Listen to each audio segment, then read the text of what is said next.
إعادة هيكلة شاملة وغربلة كاملة للنادي الأهلي وللاعيبته في بعد موسم كارثي الموسم الماضي.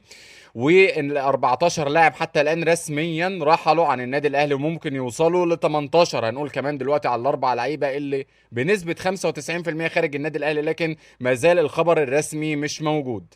والنادي الأهلي بعد موسم كارثي بيحاول إن هو يعمل أكبر موسم انتقالات حصل في تاريخ النادي الاهلي، او موسم من اكبر مواسم الانتقالات اللي حصلت في تاريخ النادي الاهلي.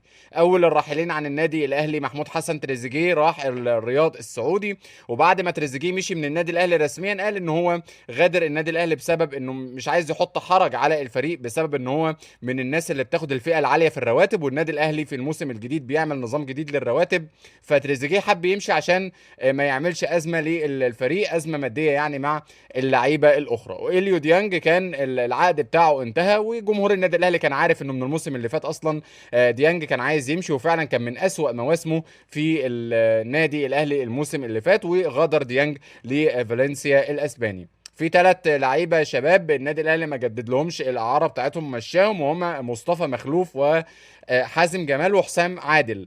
وكمان احمد عابدين المدافع الشاب اللي كان معار لسيراميكا كليوباترا، بعد ما عرف انه الحسين عموته مش هيعتمد عليه ابدا بشكل اساسي، وهيكون يعني المدافع الاخير في المساكين.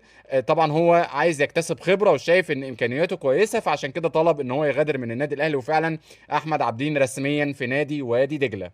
جراديشار السلوفيني موسم اعاره لسيراميكا كيلوباترا عشان قائمه الاجانب اكتملت او كانت مكتمله يعني قبل رحيل طبعا محمد علي بن رمضان. كمان محمد علي بن رمضان طبعا هيكون في نادي الشمال القطري في الموسم القادم خلاص بنسبه 99%. قال انه خلاص عقده تقريبا اتفق معاهم، فاضل بس الكشف الطبي، وهينضم المعسكر الفريق القطري في هولندا بعد ايام قليله ان شاء الله.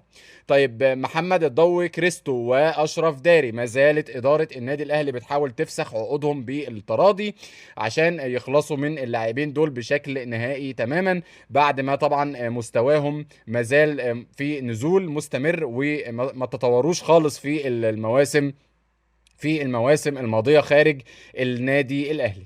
طيب في كمان لعيبه غدرت النادي الاهلي زي محمد شكري ومصطفى العش. محمد شكري ومصطفى العش غدروا رسميا للنادي الاهلي وراحوا نادي المصري البورسعيدي خلاص رسميا وبشكل نهائي. طيب في لعيبه بقى غالبا بنسبه كبيره جدا هترحل من النادي الاهلي، هم مين؟ الحسين عموته بيفاضل حاليا ما بين عمر السعي ومحمد مجدي قفشه في التدريبات وفي المباريات الوديه الماضيه. في واحد منهم بنسبه كبيره في يومين ثلاثه بالظبط وهتسمعوا ان هو مشي رسميا من النادي الاهلي. ممكن الاثنين يبقوا موجودين، ممكن يبقوا موجودين لو رحل امام عاشور. لو امام عاشور وكيل، وطبعا كل شويه يقول ان في عروض والكلام من ده، لو امام عاشور رحل يبقى الاثنين هيقعدوا، لكن بنسبه كبيره واحد من قفشه وعمر الساعي، وعلى حسب اخر الكلام اللي طالع ان الحسين عموته مقتنع بعمر الساعي عن محمد مجدي قفشه. محمد شريف هو كمان كان المفروض يرحل للمصري البورسعيدي رسميا مع شكري ومصطفى العش، لكن اداره النادي المصري شايفه ان محمد شريف بيطلب مطالب ماديه زياده عن مجهوده او زياده عن مستواه اللي موجود عليه حاليا. وكمان عماد النحاس اصلا المدير الفني الحالي للمصري البورسعيدي مش مقتنع باللاعب اقتناع كامل. رضا سليم هو كمان غالبا هيمشي من النادي الاهلي حتى الان، ده الكلام اللي بيتقال.